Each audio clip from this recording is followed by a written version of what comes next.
Movie की शुरुआत में हम बेथ नाम की लेडी को देखते हैं। वो डिप्रेशन की वजह से बहुत ड्रिंक करती है और अपनी शादी की वीडियोस देखने के बाद में सोने चली जाती है।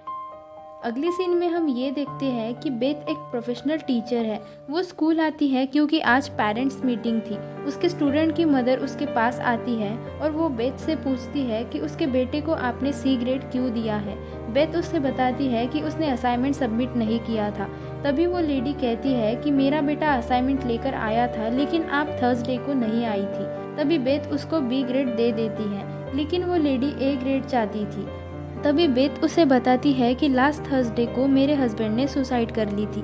ये सुन के वो लेडी चुप हो जाती है। आगे हम देखते हैं बेथ अपने हस्बैंड के डायरी को देख रही थी जिसने वहाँ स्केचेस बनाए थे। वो डायरी को देखकर सोने चली जाती है। अगले दिन उसका म्यूजिक सिस्टम अपने आप बजने लगता है। जब वो विंडो के पास जाती है तो उसे उसका हस्बैंड ओन नजर आता है। यहाँ बेथ की आँख खुल जाती है। वो अपने हस्बैंड का फोन चेक करती है तो उसे वहाँ एक लड़की की फोटो दिखती है कि एक साइड पोस्ट से ली गई थी। वो अपने फ्रेंड को वही तस्वीर दिखाती है।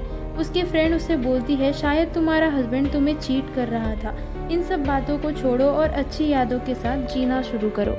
ऐसा बोल के वो एक बार में जाते हैं और वो वहाँ पे बहुत ज़्यादा ड्रीम करते हैं। बेथ की फ्रेंड उसे घर छोड़ने आती है। तभी बेथ उसे एक स्टोरी सुनाती है कि वो 17 साल की थी तब उसका एक्सीडेंट हुआ था। उसके लेग्स फट गए थे, उसका हार्ट 4 मिनट के लिए बंद हो गया था। स्टोरी सुनाते सुनाते बेथ सो जाती है। एकदम से उसके घर का म्यूजिक सिस्टम बजने लगता है। बेथ उठ जाती है। वो देखती है कि वो घर पे अकेली रहती है और बेथ बहुत जोर से चिल्लाती है। कुछ लड़कियां लेक में कूद जाती है। वो देखती है लेकिन वहाँ पे कुछ भी नहीं था। तभी वो एक घर को देखती है जो लेक के उस पार था और वो एकदम से गायब हो जाता है। वो बोट की तरफ जाती है जहाँ ब्लड में लगे फुटप्रिंट्स लगे हुए थे। उसे एहसास होता है कि उसके हस्बैंड की सोल उसके आसपास है। वो वहाँ पर बेहोश हो जाती है। जब उसकी आँख खुलती है तो तब वो लेक के दूसरे पार थी। वहाँ उसी के जैसा घर था। वहाँ उसके जैसी लड़कियाँ उसके हस्बैंड के साथ है। वो घर के अंदर जाती है तभी उसकी आँख खुलती है, लेकिन यहाँ पर वो अपने घर के अंदर ही थी। उसको यकीन हो गया था कि जो भी उसके साथ हो रहा है वो कोई ड्रीम नहीं है। फिर वो अपने हस्बैंड के फ़ोन में वो अपनी जैसी लड़कियों की फ़ोटोज़ देखती है। इन्वेस्टिगेशन करने जंगल में जाती है। तभी उसका नेबर उसे अकेला जाने से मना करता है, लेकिन वो चली जाती है। उसे वहाँ एक घर नज़र आता है जो उसके घर के जैसा था। उसको घर के अंदर एक डॉल मिलती है। वो उसे देखकर समझ गई थी कि ये कोई काला जादू है। वो अपने नेबर के घर जाकर पूछती है कि तुम मुझसे वहाँ जाने से क्यों रोक रहे थे। वो बताता है कि उसने एक लड़की के साथ उसके हस्बैंड को देखा था। बेथ घर जाती है। उसे 2 बुक्स मिलती है जो एक काले जादू की थी। उससे में उस डॉल को वो नीचे फेंक देती है। ऊपर वाले फ्लोर से आवाज़ें आती है। तब उसे एक आदमी की सोल नजर आती है। वो देखकर बहुत डर जाती है। अगले दिन वो बुक स्टोर पे जाती है जहाँ से ये बुक्स खरीदी गई थी। वहाँ उसे एक लड़की दिखती है जो उसके हस्बैंड के फ़ोन में उसकी फ़ोटो थी। फिर वो अपने फ्रेंड के पास ये सारी बातें बताती है तो उसकी फ्रेंड कहती है कि तुम अपने हस्बैंड के बारे में सोचना बंद कर दो। रात को वही लेडी बेथ से मिलने आती है जिसने उसे बुक स्टोर पे देखा था। वो बताती है कि वो बस अच्छे फ्रेंड्स थे। तुम्हारा हस्बैंड तुमसे बहुत प्यार करता था, और वो चली जाती है। बेथ ड्रिंक करके लेक की दूसरी तरफ घर में जाती है।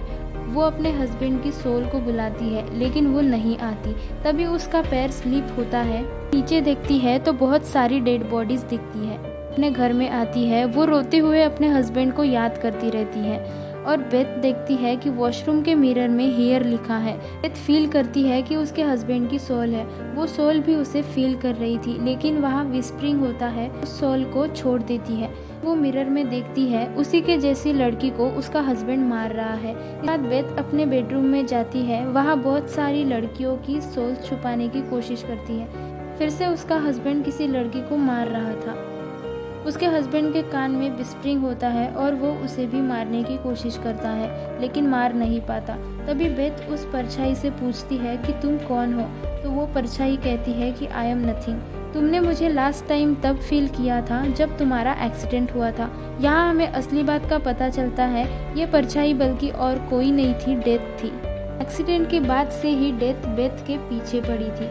उसे भड़काने के लिए बेथ के हस्बैंड ने एक मिरर हाउस बनाया था। और वहीं पे वो बेथ जैसी लड़कियां लाकर डेथ के विस्परिंग के बाद मार देता था।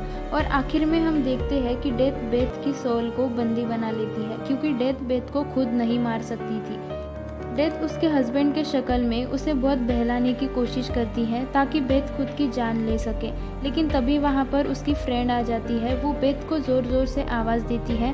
दूसरी दुनिया में बेथ को अपनी फ्रेंड की आवाज़ आती है और वो होश में आती है कि फ्रेंड उसे पानी से ले आती है। और यहाँ हमें पता चलता है कि बेथ के हस्बैंड ने सुसाइड क्यों किया था। वो समझ गया था कि डेथ उसके वाइफ को मरवा देगी, इसलिए वो सुसाइड करता है। क्योंकि